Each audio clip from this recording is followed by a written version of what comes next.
क्या आपने कभी ध्यान दिया है कि जैसे ही आप स्नान करने जाते हैं, अचानक पेशाब आने की इच्छा होने लगती है? क्या यह केवल शरीर की क्रिया है या इसके पीछे कोई गहरा आध्यात्मिक संकेत भी छिपा है? महर्षि अष्टावक्र इस प्रश्न का उत्तर किसी अंधविश्वास से नहीं देते। अष्टावक्र गीता में इस घटना का प्रत्यक्ष उल्लेख नहीं मिलता, लेकिन उसके सिद्धांत हमें इसे समझने का एक गहरा दृष्टिकोण देते हैं। अष्टावक्र राजा जनक से कहते हैं, यदि तुम अपने को शरीर से अलग शुद्ध चैतन्य आत्मा जान लो तो उसी क्षण मुक्त हो जाओगे। यही इस विषय का मूल रहस्य है। तंत्र को प्रभावित करता है। शरीर अपनी स्वाभाविक जैविक प्रतिक्रिया देता है और कई लोगों को मूत्र त्याग की इच्छा होने लगती है। यह शरीर का धर्म है, लेकिन मनुष्य की सबसे बड़ी भूल यह है कि वह हर शारीरिक क्रिया को मैं मान लेता है। अष्टावक्र कहते हैं कि यह शरीर पृथ्वी, जल, अग्नि, वायु और आकाश से बना है। इसमें भूख लगेगी, प्यास लगेगी, थकान होगी, रोग होंगे और मूत्र त्याग भी होगा। इन सब का होना स्वाभाविक है, परंतु आत्मा इन सब से परे है। जैसे आकाश में बादल आते हैं और चले जाते हैं, वैसे ही शरीर में अनेक परिवर्तन होते रहते हैं।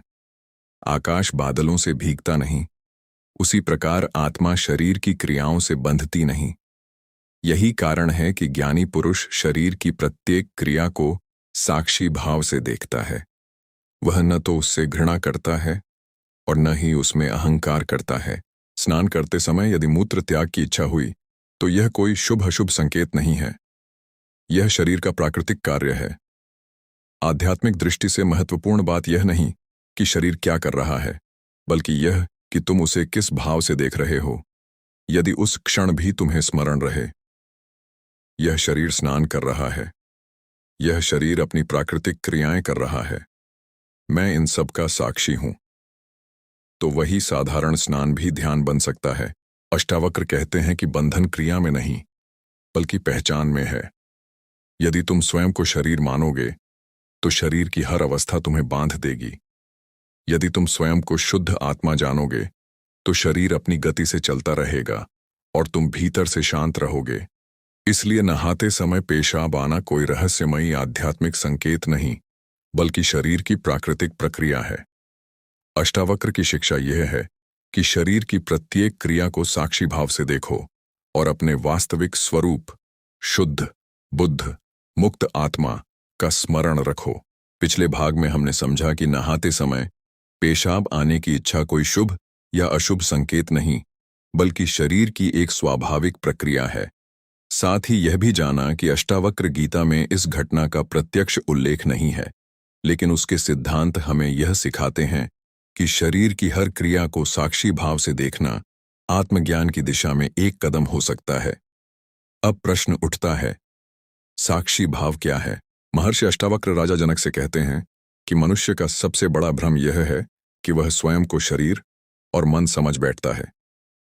यही भ्रम जन्म मरण, सुख दुख, भय और मोह का कारण बनता है।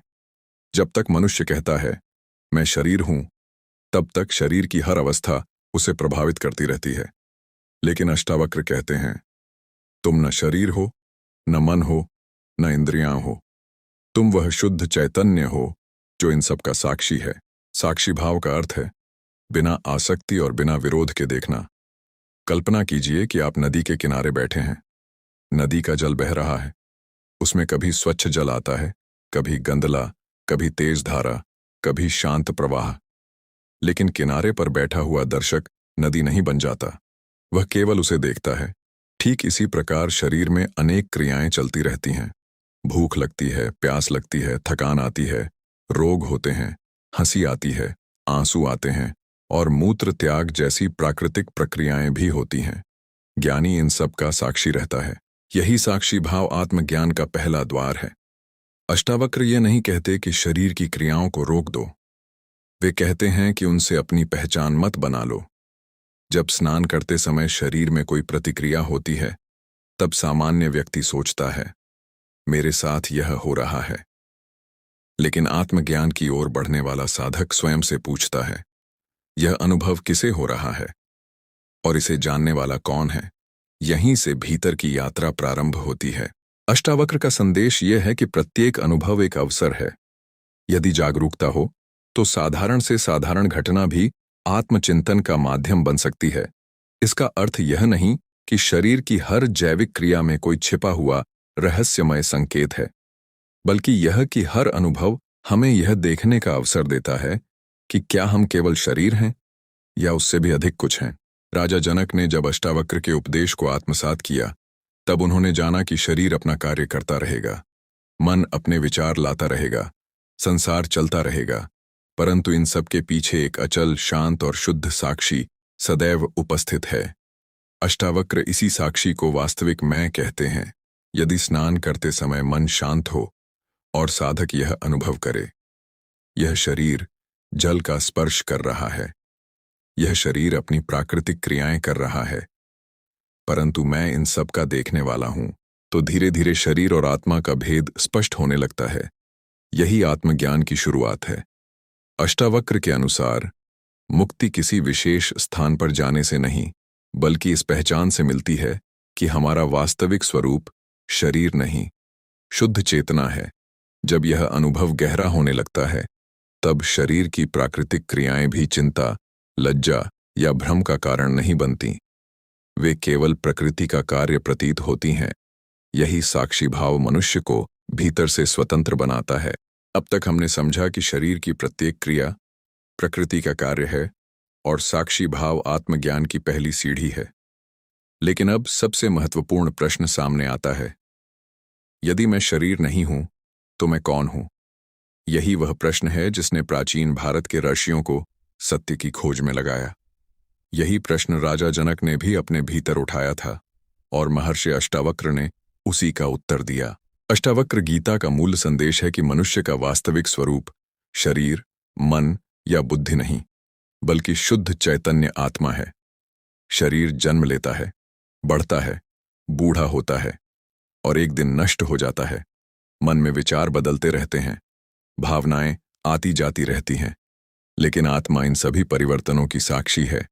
अष्टावक्र का प्रसिद्ध उपदेश है, न पृथ्वी, न जल, न अग्नि, न वायु, न आकाश, तुम इनमें से कोई नहीं हो।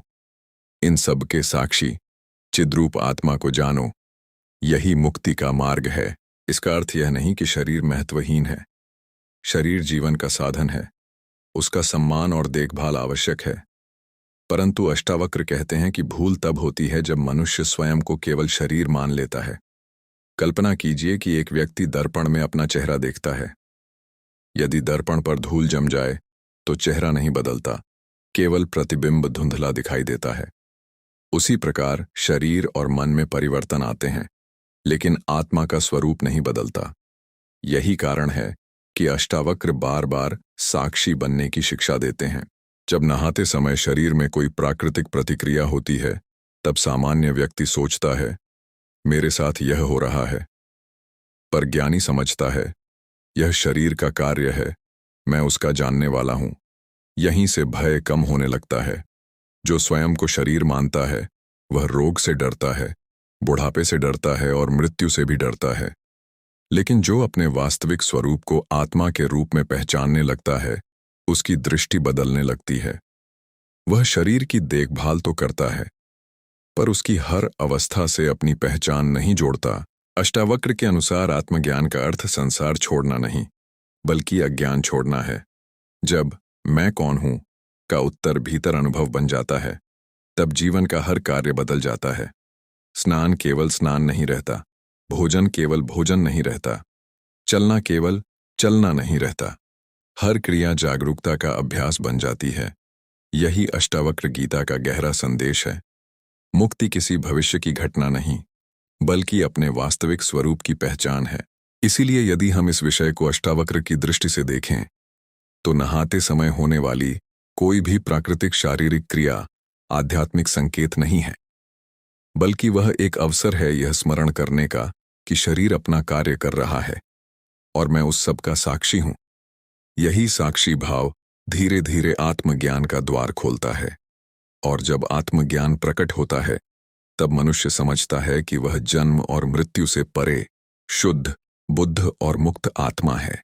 अब तक हमने समझा कि शरीर प्रकृति का उपकरण है, मन विचारों का प्रवाह है और आत्मा इन सब की साक्षी है। अब प्रश्न यह है कि यदि कोई मनुष्य वास्तव में इस सत्य का अनुभव कर ले तो उसके जीवन में क्या परिवर्तन आता है। महर्षि अष्टावक्र कहते हैं कि संसार की सबसे बड़ी कैद लोहे की जंजीर नहीं बल्कि मैं शरीर हूं का भ्रम है। जब यह भ्रम टूटता है तब मनुष्य बाहरी परिस्थितियां बदलने से पहले भीतर से मुक्त हो जाता है। अष्टावक्र गीता का सार यही है कि आत्मज्ञान किसी नई वस्तु को प्राप्त करना नहीं बल्कि अपने वास्तविक स्वरूप को पहचानना है। जैसे बादलों के हटते ही सूर्य प्रकट हो जाता है, वैसे ही अज्ञान हटते ही आत्मा का प्रकाश स्वयं प्रकट हो जाता है। भय कैसे समाप्त होता है? भय का मूल कारण है कुछ खो देने का डर। शरीर खो जाएगा, धन चला जाएगा, सम्मान चला जाएगा, प्रियजन छूट जाएंगे। लेकिन जो स्वयं को केवल शरीर मानता है उसी के भीतर यह भय गहरा होता है। अष्टावक्र कहते हैं कि जब साधक अनुभव करता है कि उसका वास्तविक स्वरूप जन्म और मृत्यु से परे है तब भय धीरे धीरे कम होने लगता है। इसका अर्थ यह नहीं कि वह लापरवाह हो जाता है बल्कि वह परिस्थितियों का सामना अधिक स्थिरता से करता है। सुख और दुख की नई समझ। सामान्य मनुष्य सुख मिलने पर अहंकार से भर जाता है और दुख आने पर टूट जाता है। ज्ञानी दोनों को आते जाते मौसम की तरह देखता है। अष्टावक्र के अनुसार सुख और दुख मन और शरीर के अनुभव हैं। आत्मा इन दोनों की साक्षी है। इसलिए आत्मज्ञान का अर्थ यह नहीं कि जीवन में कभी दुख नहीं आएगा बल्कि यह कि दुख तुम्हारी वास्तविक पहचान नहीं बन पाएगा। कर्म की दृष्टि कैसे बदलती है? अष्टावक्र कर्म छोड़ने की शिक्षा नहीं देते, वे कर्तापन के अहंकार को छोड़ने की शिक्षा देते हैं।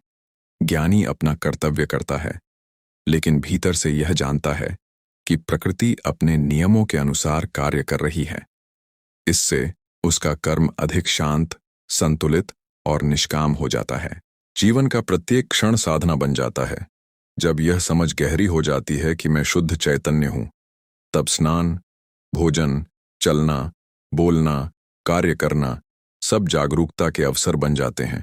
यही कारण है कि हमने इस पूरी चर्चा में बार बार कहा कि नहाते समय होने वाली प्राकृतिक शारीरिक प्रतिक्रिया को अष्टावक्र कोई रहस्यमय आध्यात्मिक संकेत नहीं बताते। उनकी शिक्षा का केंद्र शरीर की घटना नहीं बल्कि उसे देखने वाले साक्षी की पहचान है। यदि उस क्षण भी साधक स्मरण रखे, यह शरीर प्रकृति के नियमों के अनुसार कार्य कर रहा है, मैं उसका साक्षी हूं, तो साधारण अनुभव भी आत्मचिंतन का माध्यम बन सकता है। अष्टावक्र गीता का अंतिम संदेश। महर्षि अष्टावक्र का संदेश अत्यंत सरल और अत्यंत गहरा है। मुक्ति भविष्य में मिलने वाली कोई वस्तु नहीं है। मुक्ति अपने वास्तविक स्वरूप की पहचान है। जब यह पहचान स्थिर हो जाती है तब भय का स्थान शांति ले लेती है, मोह का स्थान विवेक ले लेता है और अशांति का स्थान आत्मानंद ले लेता है। इस प्रकार इस पूरे विषय का सार यह है, शरीर की प्राकृतिक क्रियाएं प्रकृति का धर्म है, आत्मा उनका साक्षी है, अज्ञान बंधन है, आत्मज्ञान मुक्ति है। साक्षी भाव ही अष्टावक्र गीता की केंद्रीय शिक्षा है। यही अष्टावक्र गीता का गहन संदेश है। स्वयं को जानो, क्योंकि जिसे तुम खोज रहे हो वह पहले से ही तुम्हारे भीतर विद्यमान है। अगर आपको जो वीडियो पसंद आई हो तो लाइक, सब्सक्राइब, चैनल पर कमेंट जरूर करें।